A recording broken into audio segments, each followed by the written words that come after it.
বাজ প্রতিদিন শিকারীদের খাবার চুরি করত। শিয়াল আর তার 2 বাচ্চাকে নিয়ে রাস্তা দিয়ে হেঁটে যাচ্ছিল।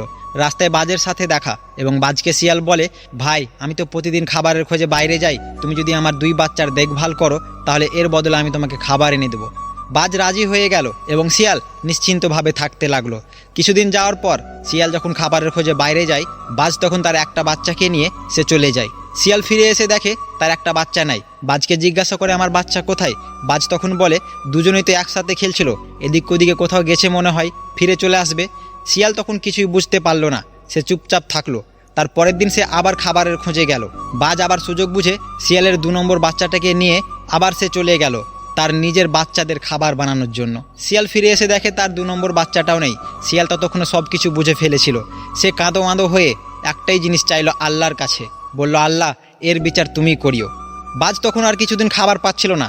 সে আবার শিকারীদের খাবার চুরি করতে লাগলো, কিন্তু এবার এমন খাবার চুরি করেছে যে খাবারে আগুন জ্বলছিল। বাজ কিছু না ভেবে চিনতে খাবারটা তার বাসায় নিয়ে এসে রাখে এবং সে আগুনে বাসাটা জ্বলে ছারখার হয়ে যায় এবং বাজ নিচে পড়ে যায়। ঠিক তখনই শিয়াল সেখানে এসে পৌঁছে যায়। সে বুঝলো এটা আল্লাহর বিচার। বাজ তার নিজের খারাপ কাজের ফল পেয়েছে। মানুষের সাথে বিশ্বাসঘাতকতা করা কখনোই ভালো নয়। যে অন্যের ক্ষতি করে একদিন না একদিন তার নিজেরই ক্ষতি হয়।